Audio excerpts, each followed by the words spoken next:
আমি জানতাম আজ তুমি খড়িমাকে ঠিকই আটকাবে, কিছুতেই যেতে দেবে না।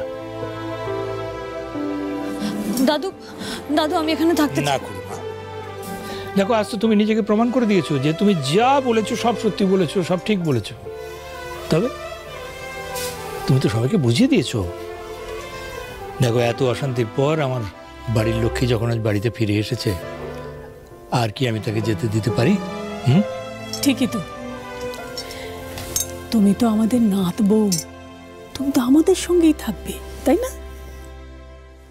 কাউকে কিচ্ছু বলার দরকার নেই প্রভু, আমি নিজে দুদিকে পৌঁছে দিয়ে আসছি। তুই আমার উপরে ভরসা করতে পারিস।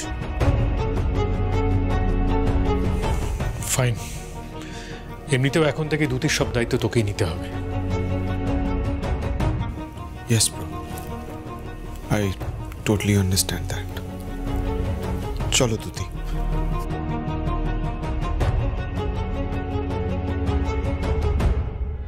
আমি দাদু, আমাকে আপনারা ক্ষমা করবেন, আমি সত্যি এই বাড়িতে আর থাকতে পারবো না।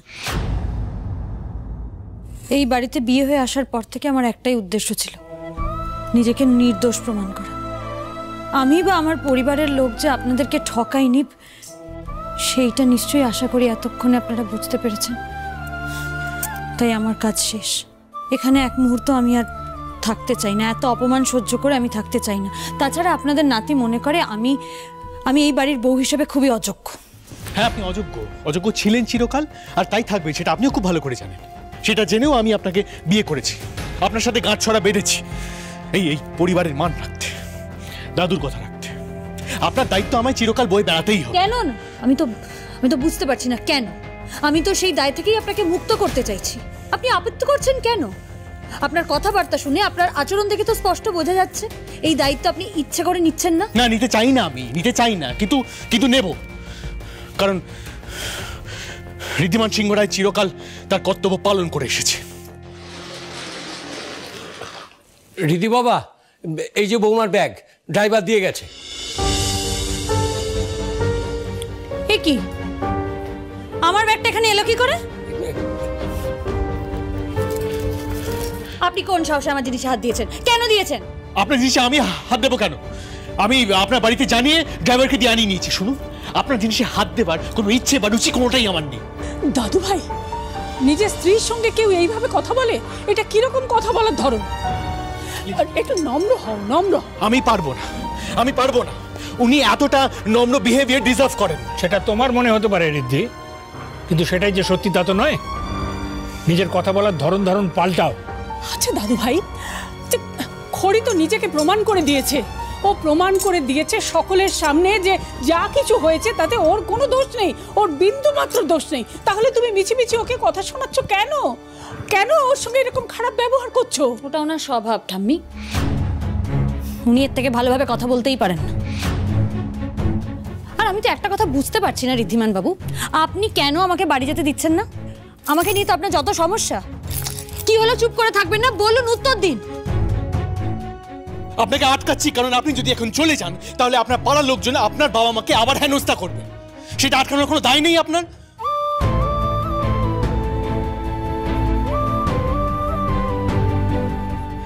তাছাড়া সামনে দোল, আমাদের বাড়িতে দোল পূর্ণিমার বড় করে উৎসব হয়, প্রেস মিডিয়া সবাই আসবে। তারা আপনাকে না দেখতে পেরে আমার দিকে আঙুল তুলবে, বলবে যে আপনাকে বাড়ি থেকে তাড়িয়ে দেওয়া হয়েছে। তাই আপনাকে আমার কথা শুনে এই বাড়িতেই থাকতে হবে। বেশ, বুঝলাম, কিন্তু একটা কথা ভেবে আমি অবাক হচ্ছি ঋদ্ধিমান বাবু, আপনার মধ্যে এতটুকুও বদল আসেনি। আপনি এখনো আপনার ওই ভাবমূর্তি নিয়েই পড়ে আছেন। দেখুন, আপনার তো আমাকে এবারই যোগ্য মনে হয় না, তাই আমাকে ছাড়া চলাটা এবার অভ্যেস করে নিন। আর আপনি আপনার ভাবমূর্তি ঠিক কিভাবে রক্ষা করবেন সেটাও ভেবে নিন, কারণ আপনার ওই ইমেজ রক্ষা করার দায় কিন্তু আমার নয়, আমার কর্তব্য নয়। আপনি যেদিন আমাকে এই বাড়ির যোগ্য মনে করে এখানে ফিরিয়ে নিয়ে আসবেন, আমি সেদিন ফিরব। আজ আমি চললাম।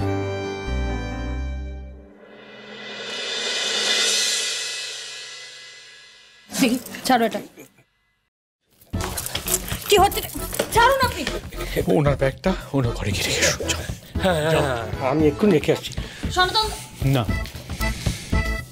আপনার মর্জি মতো আর আপনি এখন চলতে পারবেন না। আমি কিন্তু আপনার কথা রেখেছি, আমার ভাইয়ের সাথে আপনার দিদির বিয়ে ঠিক করেছি। এবার আপনি যদি চান এই বিয়েটা নির্বিঘ্নে হোক, তাহলে আপনাকেও আমার কথা রাখতে হবে। আপনাকেও আমার চোখের সামনে এই বাড়িতেই থাকতে হবে, আপনি কোথাও যেতে পারবেন না। And that's an order.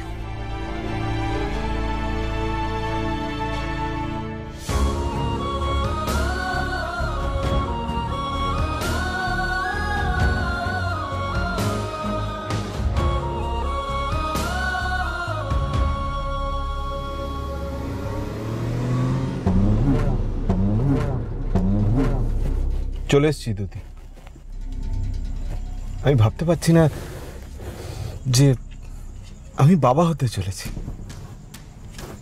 Thank you so much. আমার জীবনের সবচেয়ে বড় গিফটটা তুমি আমাকে দিচ্ছ। এর থেকে বড়, এর থেকে ভালো আর গিফট আমার জীবনে আর কিচ্ছু হতে পারে না। সত্যি করে বলো তো, তুমি মন থেকে আমাদের বিয়ের জন্য রাজি হয়েছো? হ্যাঁ দুদি, রাহুলকে দিয়ে তার ইচ্ছের বিরুদ্ধে গিয়ে কোনো কাজ করানো যায় না। তাহলে আজ কেন তুমি তোমার বাড়ি, সম্পত্তি, ব্যবসা সবকিছুর ওপর থেকে অধিকার ছেড়ে দিলে? এগুলো তো তুমি তোমার নিজের হাতে বানিয়েছো। এত সহজে নিজের জায়গা তুমি ছেড়ে দিলে? এই তো যা ভেবেছিলাম ঠিক তাই হলো। তীর যাকে একদম নিশানে পে লাগা। কি করব বলো? তুমি তো আমার সামনে আর কোনো রাস্তাই খোলা রাখলে না। মানে কি করেছি আমি? এসব কেন ছাড়তে হলো জানো? তোমার মূর্খামির জন্য।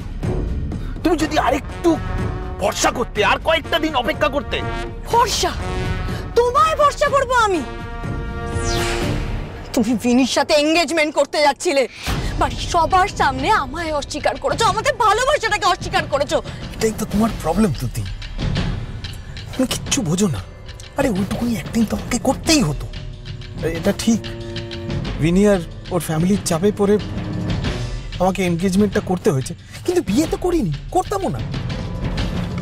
দেখো, আমি জানতাম রিদ্ধি যদি একটুও খুঁত পায় তাহলে ও সমস্ত কিছু থেকে আমাকে বঞ্চিত করে দেবে, আমাদের সম্পর্কের কথা জানা মাত্রই করবে। আর দেখলে তো, আজকে যদি সবার সামনে রিদ্ধির কথা শুনে বিয়েতে রাজি হয়ে যেতাম, তাহলে রিদ্ধি প্রুভ করে দিত যে আমি লোভী। আমাকে একটা কথা বলো, আমি এই অন্যায়টা মেনে নেবো কি করে? এটা না বললে বরং আমাকে চূড়ান্ত অপমানিত হতে হতো, আর বাড়ির সবাই আমাকে লোভী বলে সম্পত্তি থেকে বেদখল করে দিত। তুমি যদি একবার আমাকে জানাতে, আমি নিশ্চয়ই কিছু না কিছু করতাম। আমার সন্তানের জন্য আমি শেষ পর্যন্ত লড়াই করতাম দুতি। আর তুমি আমাকে ভরসা না করে পুরো ঘটনাটা গিয়ে নিজের বোনকে বললে, আর ও এই পুরো ঘটনাটার সুযোগটা নিল। নিজের চোখে দেখলে তো, রিদ্ধি খড়িকে বাড়ি ফিরতে দিল না। এই ঘটনাটা সুযোগ নিয়ে নিজের জায়গাটা কেমন গুছিয়ে নিল। সবাই এখন ওকে মাথায় তুলে নাচছে। আর তুমি কি পেলে? গলাবাজি করে, সবার সামনে সত্যি কথা বলে, আমাকে ছোট করে কি পেলে আলটিমেটলি? এবার তোমাকে সারা জীবন ওই বাড়ির বউ হয়ে আশ্রিতা হিসেবে খড়ির পায়ের তলায় থাকতে হবে। খড়ি তো এটাই চাইছিল, তোমাকে দাসী করে নিজের রাজরানী হবে। আর আজকে তোমার বোকামির জন্য ওর প্ল্যানটা সাকসেসফুল হবে। আসলে তুমি খুব ভালো মানুষ, খুবই সাদাসিধে, তাই তুমি জানো না তোমার বোন তোমাকে ঘুটি বসিয়ে কত বড় গেম খেলছে। আর তুমি এতটা স্মার্টও না যে এই গেমটা ধরতে পারবে। না না, এটা হতে পারে না, এটা কিছুতেই হতে পারে না। তুমি আবার মিথ্যা কথা বলছো। তুমি আমাকে ভুল বোঝাচ্ছ। আমি জানি খড়ি আমাকে ভালোবাসে, ও যা করেছে আমার ভালোর জন্য করেছে। বেশ, 24 ঘন্টার ভেতরে আমি প্রুফ করে দেব কে ঠিক কে ভুল। তোমার বোনের আসল চেহারাটা আমি তোমার সামনে নিয়ে আসবো ইন 24 আওয়ার্স।